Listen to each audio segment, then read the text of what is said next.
Се враќаме во студио, тука е доктор Златко Кузманов од Центарот за интегрирана безбедност. Господине Кузманов, ви благодарам што дојавте, добро дојавте во студио 10. Благодарам за поканата и за можноста. Она што сега го преокупира светот, тоа е конфликтот помеѓу Израел и Иран, или уште попрецизно нападот на Израел врз Иран, со како што вели официјален Тел Авив да се онеспособат иранските нуклеарни капацитети за да се превенира Иран да дојде до нуклеарно оружје, да направи атомска бомба. Еве, како генерално за еден вовет во разговорот, како гледате сега на ситуацијата веќе 4-5 дена после првичниот напад? Па од Блискиот Исток, знаеме со години е проблематичен регион, сега безбедност ситуација таму е доста сложена, комплексна. Имаме, значи, се случува еден контролиран, на некој начин да кажам, контролиран напад помеѓу две држави кои имаат трајно непријателство.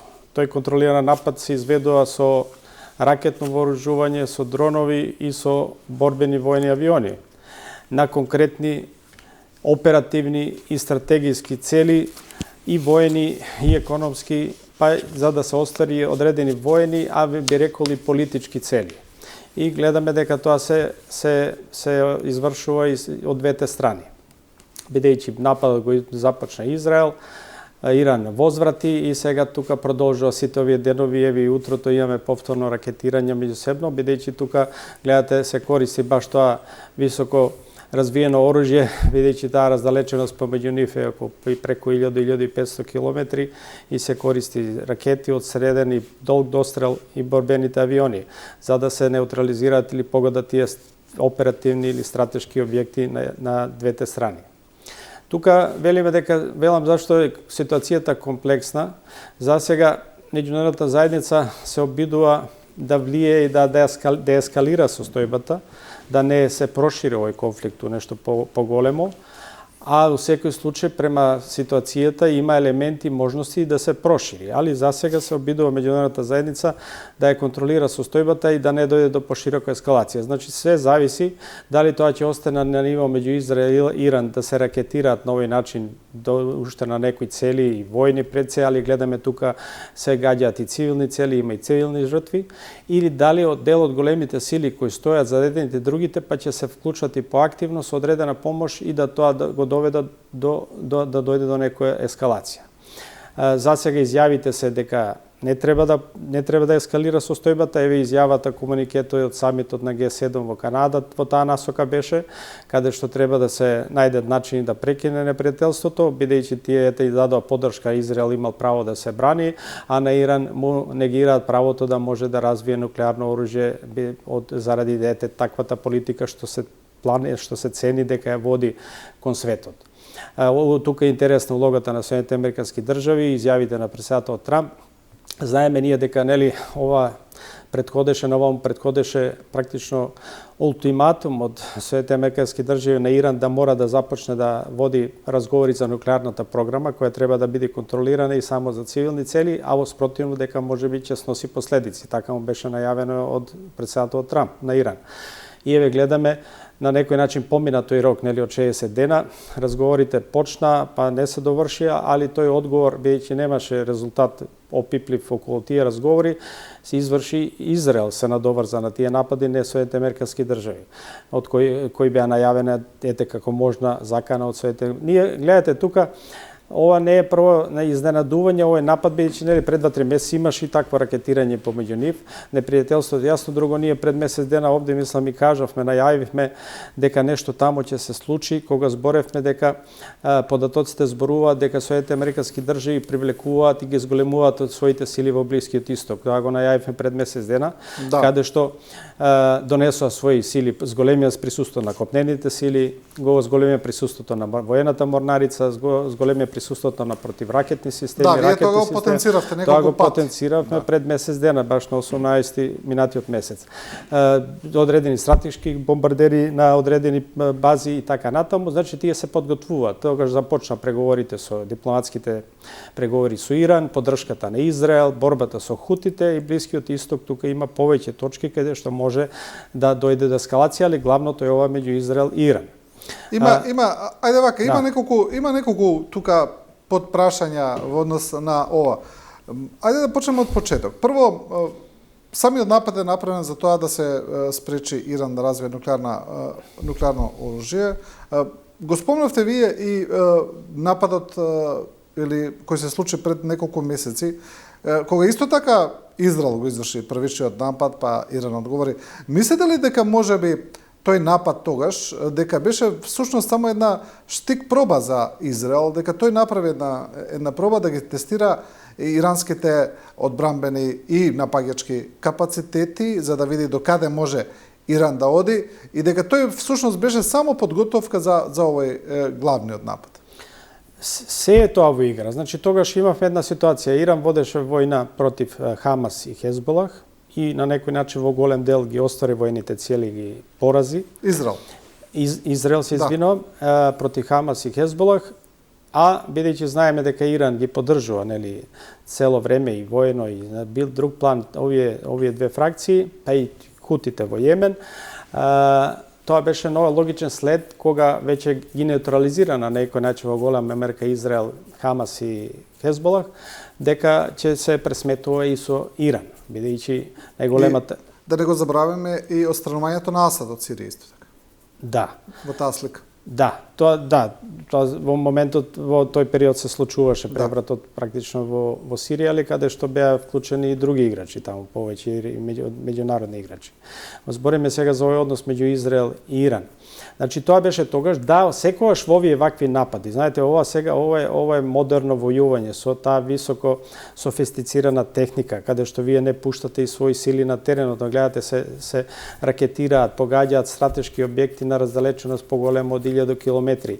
Секогаш тука има и она димензија да ги употребувате тие системи некогаш и превентивно или порано, за да може да видите каков ќе биде одговорот и да согледате моќта на противникот како може да се брани. Значи, тоа што го велите вие, да согледате со какви капацитети има, колку он може да се одбрани. И секогаш не се употребува на јакото, на силното оружје, за да видите како противникот ќе одговори на тоа. Такво нешто слично се случуваше и меѓу Пакистан и Индија, слична има порака. Значи, секогаш има таа една димензија во таа војна, покрај она да остварите некоја цел војна, да уништите некој цел што се предвиделе, и војна да ги согледате, да ги уочите способностите на другата страна, а овде тоа и на големо се користи, бидејќи гледаме дека после тој напад, пред 2-3 месеци, сега како напреднало или се променија тактиката, употребата на оружјето и од страна на Израел и Иран.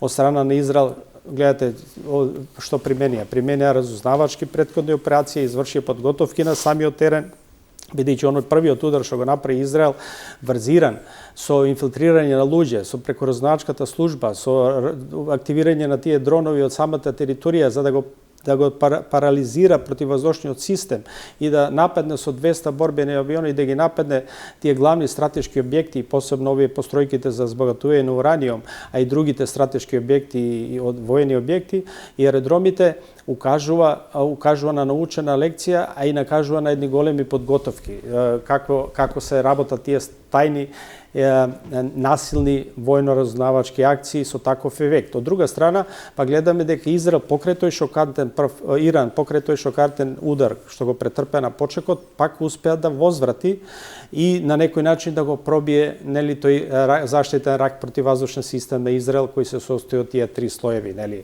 оној на нискиот слој, железната завеса која штити против дронови и ракети, нели, од помал дострел, па идеме следниот строј за заштита од ракети од среден дострел, нели, Давидовата прачка, и третиот највисокиот слој стрела 2 и 3, каде што веќе пресретнувате балистички ракети горе високо во над атмосферата, што и сега се случи, имавме неколку примери дека веќе се пресретнуваат тие ракети балистички од страна на Иран и во атмосферата, бидејќи таму е помала нивната брзина. Кога веќе ќе почнат да планираат, тоа се преку 10 маха и така натаму, вие практично не можете да ги спречите, и затоа се случуваше оној пробив на таа железна купола, кога некоја ракета рушите, ова другата доаѓа и погаѓа. Бидејќи и тука Иран научил од тој пред неколку месеци, има научени лекции и го прилага до свој ракетниот систем, ги засили тие ракетни орудија и ракети употребува со појак дострел, со појака брзина, за да може да пробие ова противваздушна одбрана на Израел. Да, за гледачите кои можеби не знаат, ова не е прв ваков, ајде да речеме, превентивен напад на Израел врз потенцијално нуклеарни капацитети. Имено во 1981 година Израел нападна нуклеарен реактор во Ирак, тогаш со иста цел, буквално како сега, да се превенира произведување на нуклеарно оружје, тогаш од Ирак. Значи, и тоа Израел го опишува како само одбрана. Иако знаеме дека Израел има нуклеарно оружје, тие тоа не го потврдуваат никогаш официјално, но тоа сите го знаат дека има, и тоа оружје го користи за превенција на евентуален напад од своите соседи. Дали мислите дека Иран навистина е близко до произведување на нуклеарно оружје? Дали тука имаме навистина една таква... Да, ние сега може да анализираме, да преценуваме, нели, тие податци практично и Меѓународната агенција за атомска енергија може да ги нема точните податоци, а ние ли ова што читаме и што анализираме и кои се обвинувањата или кои се најавите од едната и другата страна, се предпоставува во тие неколку нуклеарни постройки за цивилна употреба, бидејќи не крие Иран дека развива нуклеарна енергија за цивилни потреби, дека таму е дошле практично до развивање на до 60% да се развие, значи да го збогатат уранимот, кој е потребен за производство на тоа нуклеарно оружје. Сега, веројатно се проставува дека до 60% стигнале да нивото на збогатување на уранимот, а знаеме дека за производство, нели, практично таа од цивилни потреби нуклеарна енергија да се употреби за нуклеарно орудие, треба да стигнете ниво на збогатеност на 90%. Значи тука е тоа се прашање дали го достигнале или уште би треба за кратко време ќе го достигне, кога ќе може веќе тој ураниум да го користите и како оружје во ракети, овие ракети што ги има. Значи он ракети има, само треба да ставите боевата глава и дометот и постигнувањето за да гаѓате цели го има. Така да тука е таа дилема и затоа Израел се плаши, нели, па и Соединетите држави още го оценуваат Иран и што бараат од Иран да прекине со таа воена програма, нуклеарна програма, дека може да развива цивилна нуклеарна програма за производство на електрична енергија, а не никако за нуклеарно вооружување, а и тоа еве сега го потврдија и застана и за тоа и сите лидери на самитот во Г7, нели, во Канада, истото тоа комунике, дека никој практично меѓународната заедница никој не дозволува, повеќето тие не дозволуваат Иран да има такво оружје, нуклеарно оружје. Сега тука би кажал за ескалацијата е многу битно однесувањето и понатамошно Соединетите американски држави, па и на овие другите што на некој начин го поддржуваат Иран. Бидејќи тука гледате сега се вклучени Пакистан се јавува, Кина се јавува и така натаму, бидејќи на Кина е голем увозник од иранска нафта и секој случај влие сега на економијата, на извозот на нафтата преку Персискиот залив. Прашање како тие и колку го поддржуваат, ќе го поддржуваат Иран, па и на воен економски план да се бори. Има дури најави сега ете така од некои аналитичари од израелска страна дека во меѓувреме се случиле одредени војни бродови од Пакистан и од Кина да донеле веќе воена опрема, противваздушни системи за одбрана на овие ракети од Израел и за други современи системи и радарски системи од Кина и од Пакистан.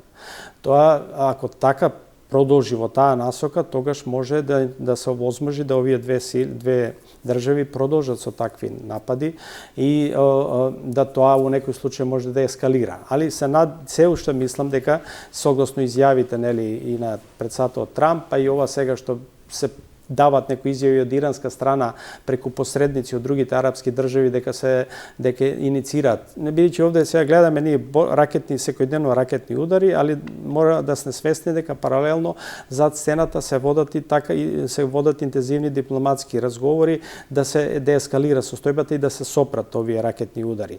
Тоа се случува сега со посредство и на дел од арапските држави, Саудиска Арабија, Катар, Оман, и вклучување велам и на Кина, и на Русија, и на Соединетите американски држави да дојде. За сега тоа не го исклучува дека и Израел и Иран повторно ќе вака од време на време ќе ракетираат, ќе испалуваат вакви ракети за одредени цели каде што не мислат дека не го оствариле ефектот. Бидејќи колку што направи поголем ефект Израел во Иран со погодување на тие стратешки објекти и целите, во голем дел исто што не се кажува, и Иран успеа да го пробие тој противваздушен систем и погоди доста објекти на Израел, и војни објекти, и истражувачки центри, пристаништа и така натаму, рафинерија, каде што направи одредена штета. Така да мислам дека ќе видиме сега, овие денови се клучни, дали тука ќе дојде да прекинат со тие ракетни напади и да се овозможи некои разговори, или па евентуално Иран ќе се повлече или ќе даде, ако се чувствува нема поддршка од други држави, да вети дека ете нема да оди да развои кон нуклеарна програма за војни потреби, него само за цивилни потреби. Тоа ќе го видиме наредните денови. Може да кажеме дека овакви ситуации, ако анализираме, предвизуваме ситуации, аналитичари, е многу тешко, гледате, и војната со Украина и Русија и така натаму, да предвидувате секогаш најдобро, бидејќи многу често брзо се менуваат работите, политиките се нестабилни, променливи, па и посебно од големите сили, па ја гледаме и политиката од председател Трамп, кој многу брзо и често ги менува приоритетите или ставовите, или како да настапува во одредени ситуации, така да не може да се случат и одредени непредвидени ситуации. Добро, ние видовме дека и најголемите светски организации како што е НАТО или како што се западните разузнавачки служби сгрешија во проценките за Украина, а камо ли сега ние дали ќе сгрешиме, но сепак тука сме да видиме што можеме да анализираме. Не нагласуваме променливоста и дека се можни секакви ситуации, тоа сакаме да кажеме. Од ова што го спомнавте, интересно во однос на поддршката на Кина и на Пакистан, и се разбира на стратешкото пријателство помеѓу Русија и Иран, тоа сега се официализира и со уште еден договор помеѓу Москва и Техеран за стратешко партнерство. Тоа значи на некој начин интернационализација на уште еден конфликт, после Украина, па претходно и Сирија на некој начин, но во Украина е тоа доста поизразено, ајде да речеме, интернационализација на уште еден конфликт, или како што можеби некои би кажале, и еден чекор поблиску до Трета светска војна, нешто што никој не го сака, се разбира, но доколку еве да речеме тие страни одат кон подиректна поддршка на страните во војната, да речеме, едни земји застанат уште потврсто зад Иран, а Соединетите Американски држави и можеби некои други западни земји зад Израел, тука ќе дојдеме до уште еден подиректен конфликт, ајде да речеме, помеѓу светските блокови. Па мислам дека ние сега тоа го нагласуваме затоа што се изведуваат борбени дејства и кој како се позиционирал. Јас мислам дека интернализацијата и веќе постои и до сега постоеше и постои кога нема така интензивни борбени дејства, бидејќи се знаат сојузите, противниците кои на кого повеќе се работува. Тоа беше случај со Русија и Украина, и тоа е случајот на Блискиот Исток. Ние само кога ќе се случи борбени дејства, тогаш велиме сега овој ги помогнал, им дал оружје, а не гледаме дека тој со таа држава веќе се работува економски, политички план, се помагаат, се партнери и така натаму, и ова е само една операционализација и на тој воен план. Значи, тука интернализацијата на конфликтот и поделбата на сојузите и поддршката си постои веќе долго време, и тука се горе-доле, тука се јасни работите, кој кого ќе поддржи, па и на воено поле, посебно кога ќе се случат вакви, и гледа тука нема исклучоци, бидејќи тие договори за стратешко партнерство подразбираат и поддршка и на тој воен или одбранен план. И сега е таму со операционализација на тие стратешки договори што ги имаат овие помали држави со овие големите држави, и каде што знаеме, нели, дека тие сепак зошто го прават тоа, го прават големите сили не само да се зачуват тој баланс на силите, него и да ги остварат и да ги задржат тие своји стратешки интереси во тие региони. Тоа е една од основните намери, бидејќи гледате сега во регионот, јас кажав и порано тука, за да се контролира сето ова, Соединетите Американски држави во регионот на Блискиот Исток имаат повеќе од 50.000 војници копнена војска во 20 бази во сите овие држави, почнемо од Израел, Јордан, Кувајт, Бахреј, Катар, Оман, така натаму, во целиот тој регион, па заедните поморските сили, бидејќи сега тука гледате, они се принудени една група, на стратешка група на носачни авиони со сите разарачи да го држат тука во Арапското море. Голем дел, неколку разарачи ги имаат во Медитеранот. Голем дел друго рековме дека се донесени голем број на противваздушни системи баш за борба против овој балистички ракети, и Патриот системот, и СМ тројката, и ТАД. за борба за симнување на балистички ракети. Тие ги донесоа, таквите системи се зајакнати во сите држави каде што има своји бази. Значи они се присутни со голема сила тука и знаеме латентноста на проблемот и се врши голем притисок на Иран да прекине да користи таа нуклеарна проба и за војни цели. Како ќе се успее тоа ќе зависи само дали колку ќе биде Иран поддржан. Ако не биде поддржан, веројатно ќе биде моран соочен да вети цврсто дека ќе ја користи само за цивилна потреба. Да, интересно што американскиот секретар за одбрана Хиксет неодамна изјави дека е точно дека дел од тие противвоздушни системи се префрлени од Украина на Блискиот Исток, што иницира дека Соединетите американски држави сепак знаеле дека тука нешто се подготвува, дека тоа не е направено случајно. Тоа го кажавме пред месец дена, беше очигледно дека нешто ќе се случи, ќе дојде. Тука се беше дилемата дали е само поддршката за Израел, дали е ова односот кон Иран, дали за борбата со хутите и така натаму во Јемен, али еве тоа се обистини сега. Добро, што е проблемот? Еве вака да објасниме за гледачите доколку Иран развие нуклеарно оружје. Мислам што е проблемот за Израел и за Западот, бидејќи Израел има нуклеарно оружје, што е проблемот доколку Иран или еве порано го спомнавме и нападот врз Ирак, доколку некоја друга земја во регионот исто така развие нуклеарно оружје? Па тоа е меѓународната заедница, прашањето држава да развие нуклеарно оружје веќе не е само легитимно нејзино независно прашање. Тоа е проблемот затоа што меѓународната заедница и поставеноста на односите у светот на големите сили, дали ќе ви дозволат да бидете ексклузивниот нуклеарен клуб на државите, треба да ви дозволат. Едноставно не им дозволуваат, бидејќи Иран води друга политика, се третира како држава која е авторитарна, која не ги спроведува демократски не владе и така натаму, и тоа е ставот на Западот, нели, кон Иран, и за тие причини велат дека и ако тие развијат такво оружје може да дојде до злоупотреба, еве дека финансираат, нели, терористички групи или екстремни групи како што беше во поддршката со Хамас, со Хезболах, со хутите. И дека вие ако имате такво оружје, дека покрај тоа еве сега што им давате ракети и оружје, може да дајете утре некој тактичко нуклеарно оружје па да нема никаква контрола. Едноставно ставот е таков, ова сега еве и од Канада што го гледате, 7 неразвиени држави во јавното комунике тоа го кажуваат, Израел никогаш нема, тоа е веќе сериозна работа и политичка, каде што параќаат порака на Иран, вие никогаш нема Иран да може да нема да дозволиме да развие нуклеарно оружје. Тоа е сериозна порака, тоа значи дека сите тие неразвиени држави така ќе се однесуваат. Тука би кажал нешто околу самитот Г7, интересна работа, гледате сега, бидејќи тоа беше многу важен самит, али некако беше занемарен и падна под влијанието на овие борбените дејства, нели, меѓу Израел и Иран. Гледате таму беа поканети тие 7 држави каде што се членки на Г7, неразвиените. Нели, тука таа група е исклучена Русија. Кина не ја повикуваат сега. А гледате, таму беа повикани уште 7 држави, колку беше, колку беше придено, беа 7 држави уште повикани на овој самит со 7 неразвиени.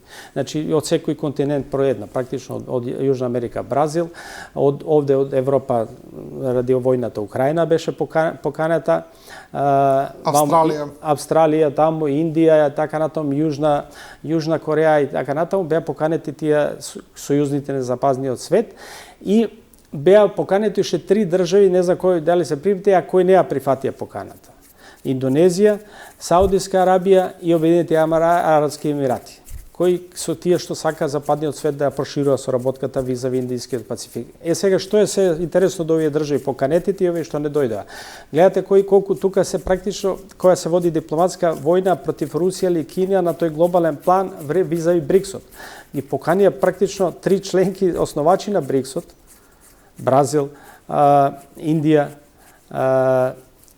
тука и од новите членки Египет, Етиопија, кои се нови членки, али ова Индонезија исто е нова членка сега и кажете Обединети Арапски Емирати кои не дојдоа. Значи практично се влие и практично на БРИКСот. Да, тоа е борба на влијание на меѓународните тела и удар на Русија и на Кина кои се лидери во БРИКСот, каде што веќе 3 нивни основачи беа присутни на овој самит на Г7 и се разговара за светот, економијата, миграциите, климата и така на многу битни страни, одбраната, безбедноста. Така да тоа ли еве никој БРИКСот, се извинувам, Г7 не го анализира многу бидејќи е актуелно ова секој гарантирање војната меѓу Израел и Иран, а ваму се случуваше битен, важен самит на најразвинените држави, кај што донесуваат некои битни одлуки за како ќе оди светот во која насока. И сега да се надоврзиме на тоа, па веќе другата недела имаме исто битен настан, самитот на НАТО во Хаг, во Холандија, каде што исто пред се за безбедност и одбраната ќе се носат крупни одлуки, а одма после тоа па има веќе и европски лидер на самит на лидерите на Европската унија, каде што ќе се донесуваат тие политички одлуки и за економията и за одбраната и така натаму, или ќе се потврдуваат веќе донесените. Тоа е она што следи. Во тој дел. Би се вратил уште еднаш на прашањето за нуклеарно оружје, нешто што гледам дека прашуваат луѓето го прашуваат провизорно, значи во обични разговори, а тоа е доколку еве Русија па и Кина го поддржуваат Иран, зошто Русија не му помогне на Иран да развие нуклеарно оружје? Не, па помогнате Иран. Значи тие ако со тие 5-6 нуклеарни постројки што ги имаат, и центри истражувачки за збогатување на ураниум, да они веќе произведуваат, нели, се претпоставува ова сега едната постројка Нанц што беше гранатирана, дека таму се може се претпоставува дека се уништени голем дел на тие центрифуги или тој процес за збогатување на ураниумот, каде што и таа технологија на Иран не е нивно развиена, таа е добиена и од се претпоставува веројатно Русија или Северна Кореја, Пакистан и така натаму, од тие држави и со научници и така натаму, значи тие се помогнати за да дојдат на тоа ниво, бидејќи тоа е нели скап систем и високотехнолошки развоен кај што не може сека држава го развие, веројатно со помош на овие држави веќе што го има. Таа се претпоставува тоа дека од Пакистан, од Северна Кореја и веројатно и Русија и така натаму, Кина, да тоа ниво да стигнал Иран. Значи сега е прашањето на преломното, критичното, дали веќе ќе стигнат, дали тоа ќе премине од цивилна контрола за цивилна енергија или да се употребува војна, бидејќи ќе се направи голем дисбаланс тука на односот на силите на Блискиот Исток. И тоа не сака да го дозволи Израел и не сака Западот, бидејќи го гледаме тоа вечно непријателство, нели, вечно непријателство помеѓу Израел и Иран, каде што Иран изјавува дека таа држава не треба да постои и доколку има атомско оружје или било какво би ја уништили, они велат и вака таа држава треба да се уништи. Од друга страна го гледаме однесувањето на Израел. Друго имаме тука, нели, сега и она, знаете, во арапскиот свет. Разединеноста и неповрзаноста поради она хегемонијата или она кој да влада и кој да доминира. Па знаете дека односот ривалството меѓу Саудиска Арабија со Иран кој не си дозволуваат кој да биде лидер во тој арапски свет. Посебно за она поделба, нели, ради она на религиското шиитите и суитите, што така да сето тоа влие за да може ова да се најде и Иран сега оваа позиција или како да се однесуваат другите арапски држави кон тоа. Најдобро може би било, нели, бидејќи Иран не признал официјално, не е член потписник на договорот за неширење нуклеарно оружје, дека имали, сите знаат дека се претпоставува, не се знае дека има нуклеарно оружје.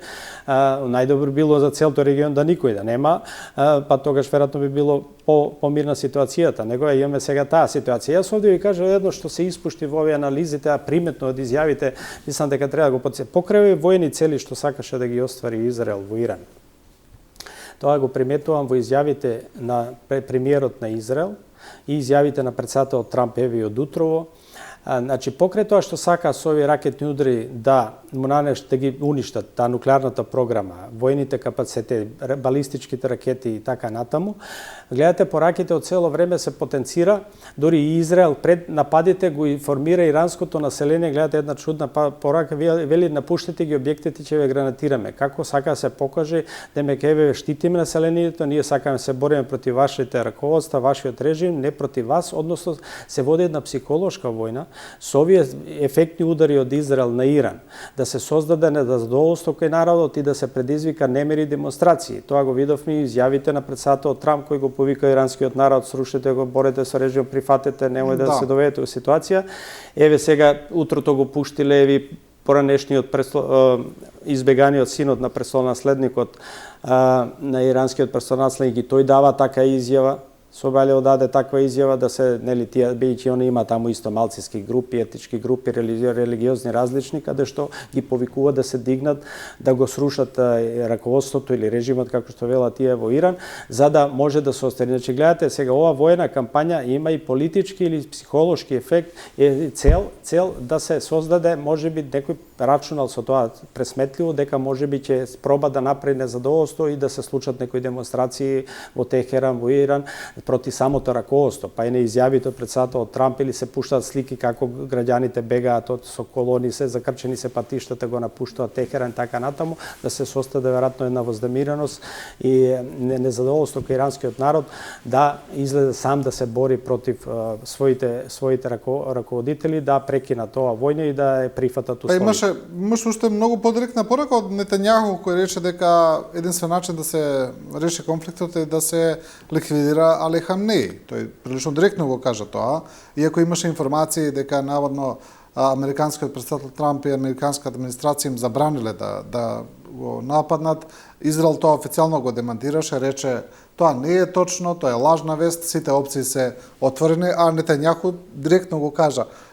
Тоа можеби не е толку тајна, бидејќи и вие спомнавте, Иран прво има едно огромно малцинство од азери кои живеат на границата кон Авганистан. Тоа е доста големо малцинство кои цело време се во некаков конфликт со Техеран, таму има и паравојни некои групации, герилски кои се борат.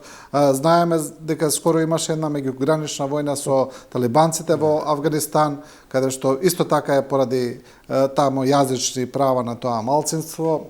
Таму имаме и многу други групи во Иран, имаме курди многу да речеме, имаме други групи. Имавме пред неколку години едни силни демонстрации таму, каде што иранските власти на сила ги спречија демонстратите, имаше многу смртни случаи. Очигледно е дека едно од целите на Израел е тоа, да предизвика внатрешна нестабилност во Иран и некака можеби револуција или нешто. И координирано, и тоа било веќе планирано пред самите напади, тој ефект да се оствари, посебно и со ова начинот како е остварена првата таа разузнавачкиот пробој и филтрирањето на израелци и службата нивна на самиот терен на Иран, тоа покажува, гледате, тие наши луѓе и агенти има поддршка од народот, па затоа може таму да ги изведат тие напади и да формираат и дронови, да направат бази близу базите. Значи тоа се пораката е јасна поддржа иранските граѓани, израелската служба за да може да делуваат на територијата на Иран близу војните бази. Интересна паралела со тактиката на Мосад е што е многу идентична со украинската тактика при нападите во Русија со дронови скриени во камиони. Многу слична паралела. Тоа се научени лекции, да. А кога беше направена украинската акција, имаше некои тогаш исто така аналитичари кои велат дека сето тоа наликуваше па на тактиката на Мосад и дека можеби таму и има некаква соработка за која ние не ја гледаме. Па не само соработка, тоа е размена на искуствата. Овие што се случува за жал сега тие војни конфликти, има такви аналитички центри кои ги следат и анализираат научени лекции што да се подобри, што да се примени, што е ефектно. Друго не е тајна и за самата војна Украина НАТО формира свој центар за научени лекции и обука во Полска. Тоа е официјално тело каде што ги работи баш овие работи, искуствата од терен, повратни информации, што функционира, што не функционира, кои системи се добри, кои полоши, која тактика, тоа се изучува и тоа се одма применува во стратегиите. Ние сме сега во една пресвртница, практично гледате во војувањето и начинот на војувањето и на тактиките каде што ќе се променат многу работи помеѓу државите, а тоа влие практично на какви системи да развивате одбранбени и какво вооружување да произведувате. Ќе се случат големи промени во државите, посебно и во дечките, што може тоа да го направат, како да менувате тактиката на војување да биде поефективна, со какви средства и каква тактика да применувате. Тоа се тие научени лекции, некои овие помали, поситни, помали тактички оперативни акции, гледате со големи ефекти, со оперативни па дури стратегиски ефекти, како ова сега инфилтрирате, например, во Израел некоја разузнавачка група, агентурна, со дронови, со неколку орудија, со поддршка од населението, или ова Украина што го направи тамо длабоко на руска територија, близу некоја војна база и вие ги погодувате тие стратешки објекти, ги гаѓате од десетина метра со пуштени дронови, или ова Израел што го направи, дојде до нивните противваздушни системи во Иран и ги блокира, ги нападна, и затоа може тие 200 авиони првиот налет, првиот ден да бомбардираат, а да никој да не ги попречи. Затоа што им го попречи противваздушниот систем на самиот терен преку таа агентура и со поддршка веројатно на тие дел од тоа население тамо. Бидејќи тие луѓе таму стоеле подолго време, се подготвувале да имате ви во станови, во објекти и дронови да правите таму и да функционирате неколку месеци пред да се изврши оваа акција, тоа значи поддршка и на самиот терен во таа држава. Да, тоа е во поглед на тоа, на евентуалната промена на режимот во Иран, се чини дека тука тоа не одговара на Русија, се разбира, поради војната во Украина и соработката која има Русија со Иран, но и на некој начин Русија тука ќе изгуби уште една поддршка после Сирија, сега Иран, на некој начин тука се чува грбот на Русија на Блискиот Исток. Па затоа видовме и пораки кои индиректно дојда од Москва до иранските власти, кои беа пораки на некој начин дека треба Иран да преговара. И тие на некој начин го повика, покрај се разбира официјалната поддршка на Иран и сето тоа, индиректни пораки дојдоа дека треба да се преговара. Значи на Русија сега не одговара да се сменат властите во Иран, а таква порака се разбира дојде и од претседател Трамп, кој најдиректно рече Иран не ја добива оваа војна, мора да преговарат. Па тука сега Русија е во една малку потешка ситуација, да нема таква комоција заради она што се случува со неа со Украина, да маневрира во односи на Блискиот Исток, и затоа е сега овој разговор и однос меѓу Путин и Трамп дека да треба да ќе работиме тука ете заедно да се смири ситуацијата на Блискиот Исток. Од друга страна, Путин го одржува вешто тоа непријателство или тој контакт со Трамп да го има, тој благонаклон однос, бидејќи сега и Трамп во Канада изјави грешка е што Русија не е дел од Г7 самитот. Значи тука Путин нема да си дозволи да го наруши тој свој однос со Трамп. Од друга страна, гледате сега, јас гледам вака, на Европа, Западот и сега на некој начин се обидуваат, ајде да завршиме сега некако да иставиме некој крај, некако прекина оваа војна меѓу Украина и Русија и Украина.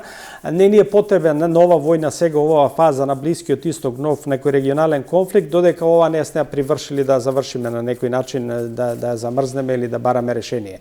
Мислам дека во таа насока одат и ќе одат. Друго, сега гледате, сега интересно е, тука имаше малку затишје неколку дена помеѓу Украина и Русија во тој дел, бидејќи беа во тек размената на заробениците, мртвите војници и така натаму, па се до вчера веќе пак и Украина прати едно 150 дронови, напад на некој регион.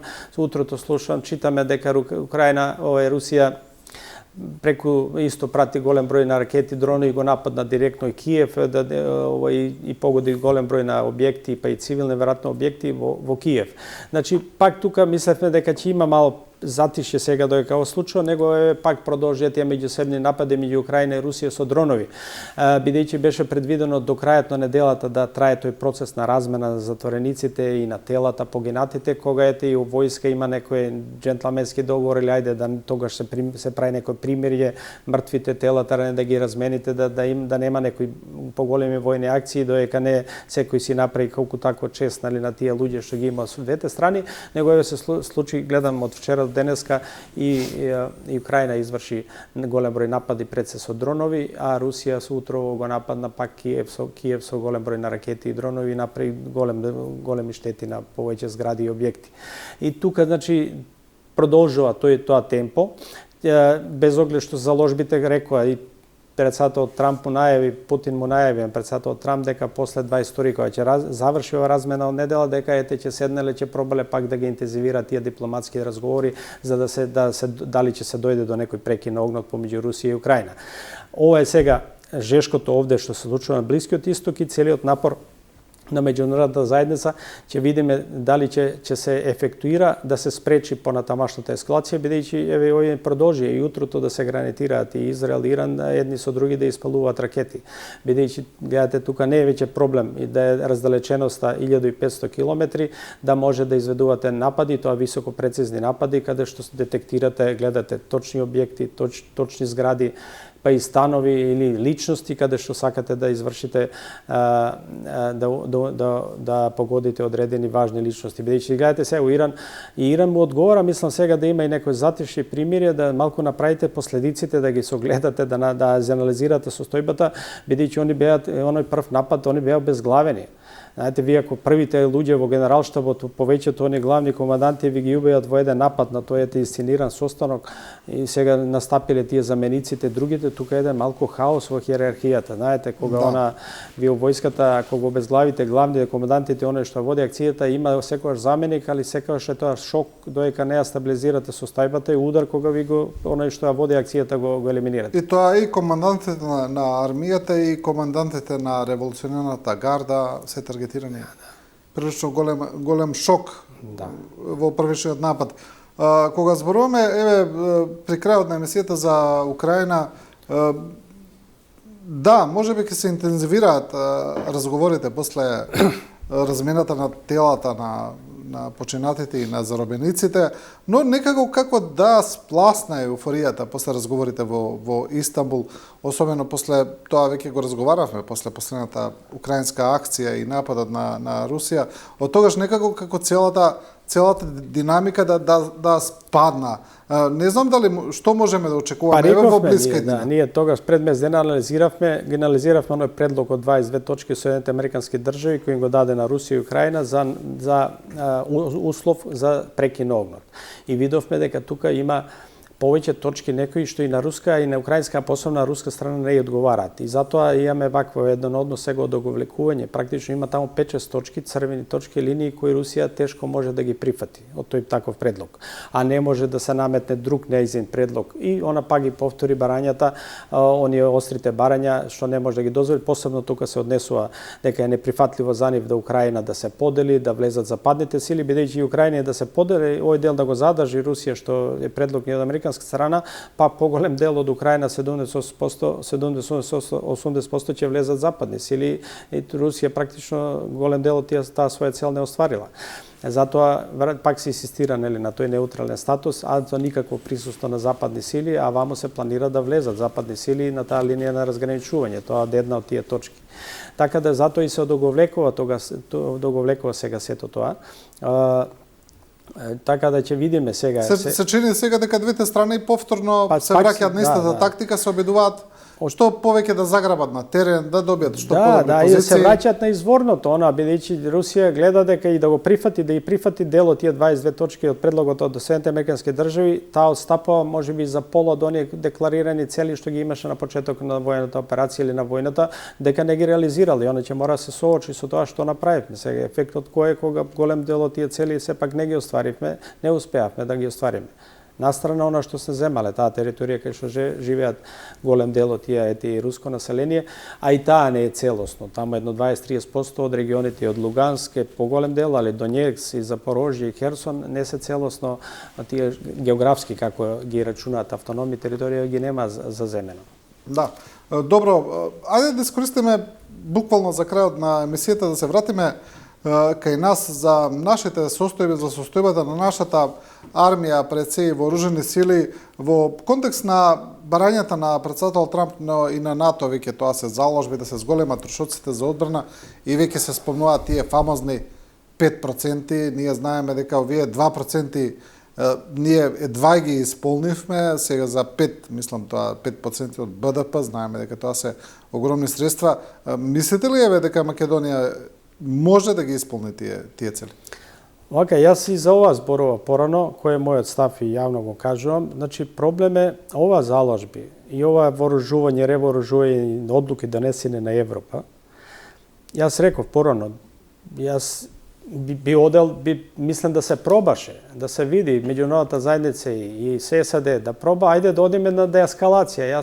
Јас мислам дека прво така би можеле, подобро ќе беше така да се оди. Ајде ако успееме да убедиме и Русија да ги намали своите војни капацитети, да намали распоредението на војската долж границата на Југоисточна Европа и Европа да не мора да се наружува и тие силни милиарди што се планираат сега и да за милитаризација да ги користат за развој за економија. Гледаме дека не се оди на тоа, вели Европа да касниме со вооружување, ние ќе се вооружуваме, сите тие сега нови силни милиарди и НАТО и Европската унија ќе ги вложуваме да дојдеме на ниво за неколку години да и парираме на Русија на конвенционален план, да можеме да војуваме со неа или да се браниме и да не дозволиме да изврши било каков напад. Сега тука има една специфика што тоа е за големите сили. Тоа го кажавме и со буџетите и зошто големите сили е изводливо. Затоа што имаат капацитети, имаат големи војни буџети, имаат економија, имаат војна индустрија. Тоа е поврзано и со нивните војни индустрии, да. А за малите сили, за помалите држави кои нема таква економија, тоа е веќе проблем, зборим и за членките на НАТО. И таму без оглед сега одлуките, веројатно еве другата недела ќе се донесат тие некои одлуки, дали ќе бидат едногласно, како ќе видиме тука, бидејќи Соединетите американски држави притискаат, па сега се измислува таа формула нели 3,5 плюс 1, 1,5 па да биде 5%, 3,5 само за одбраната, воените способности, 1,5 општо за развој на државата, економијата во таа одбранбена безбедносна смисла. Велам, тоа е изводливо за Германија, за Франција, Велика Британија, за Италија, државите кои имаат и големи војни индустрии, бидејќи јас ви ги кажам податоците. Ако пример Франција сега може да издвојува сега 70 милиарди, 60-70 милиарди годишно за воен буџет, али од продажбата на оружје има преку 200 милиарди заработува. Велика Британија исто, околу 60-70 милиони фунти, а има околу 6% извозува таму оружје во светот од вкупниот обем. Германија исто така поуште сега и го засилува. Тие ги Италија, они ги враќаат некои дупло војните буџети што ги издвојуваат. Плюс нивните војни буџети не се само за одбраната за Европа и за нив, тие ги користат и за остварување геостратешко влијание во светот и за остварување нивните интереси пошироко. И сега доаѓаме до ситуација оние други десетина држави, бидејќи таму не само ние сме неповолна, незгодна ситуација, малите држави во НАТО истото го имаат проблем и во и други држави. Тука и Шпанија, тука и Италија недоволно и не беше расположена да издвојува. Зборуваме за Португалија, зборуваме за Унгарија, зборуваме Чешка и така натаму, Словачка и други држави. И сега ние како замислете, сега издвојуваме годишно околу 320-30 милиони евра, мислам дека е буџетот за одбраната со тие 2%, нели? Околу 2%. Ако се изгласа тоа ќе биде постапно, нели, тие 5% да се достигнат наредните 5-6 години и така ќе има некој континуитет, али сега се прави таа формула да изгледа малку по-реално или по-прифатливо, 3,5% за војни, а 1,5% што го правиме сега, гледате Германија, нордиските држави што го прават развивање на целиот безбедност и одбранбен систем, подготовки, економијата во таа одбранбена безбедносна смисла да вложувате во оние капацитети на теренот.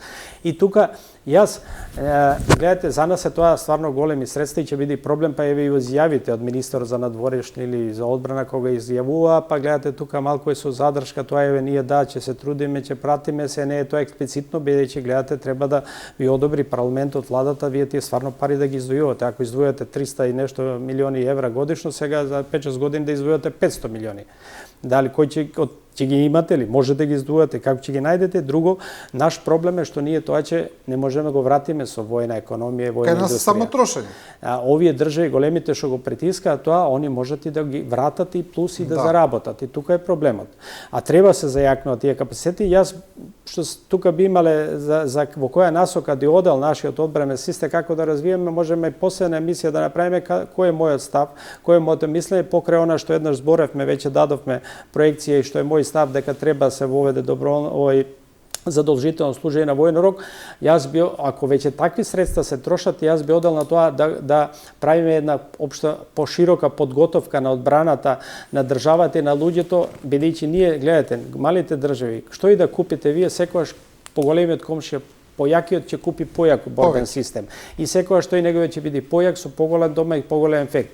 Значи, нашата заложба треба на помалите држави да развивате јак одбранбен систем со сите граѓани, да биде еластичен, да биде отпорен и да имате повеќе мали ефектни системи за да парирате. Ако немате, може да купите авиони, може да купите противваздушни системи повеќе и повеќе луѓе. Ако не можете тенкови, ќе купите противтенковски орудија, па ќе оспособите повеќе луѓе.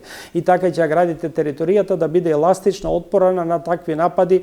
Еве, ако и треба и да се развивате, да имате така една широко расфрстаната отпорност и оспособени луѓе. А тоа може да го направите само со воведување на воен рок, веќе професионалната армија е мал дел, не може да ги оспособувате граѓани, друго ви треба поголем број на луѓе, оператори на тие системи и да биде да имате војска и одбрана која ќе биде еластична, отпорна, со голем дел на помали системи, а кои се ефектни. Бејќи не може да купувате вакви системи ракетни, воздушни и така натаму како другите држави. Да, али за тоа може да збориме во некоја друга прилика. Јас во таа насока би го гледал тоа, и ако се обидува државата да вложува понатаму наредните 5-6 години, 10, во таа насока се трошат средства да развиеме отпорноста на целата држава и голем дел од граѓаните да бидат оспособени, бидејќи крај на крајеве тоа ни уставна обврска кај што вели одбраната е задача на сите граѓани, а граѓаните треба државата, институциите да ги оспособуваат за одбрана на државата, што сега го немаме бидејќи не е поставен така целиот систем сите да ги оспособуваат. Да, добро. Господине Кузманов, ви благодарам за ова гостување. Благодарам на поканата. И со ова ја завршуваме и оваа емисија и ова Студио 10. Почитувани, ви благодариме на вниманието, на довербата. Останете со програмата на телевизија 24.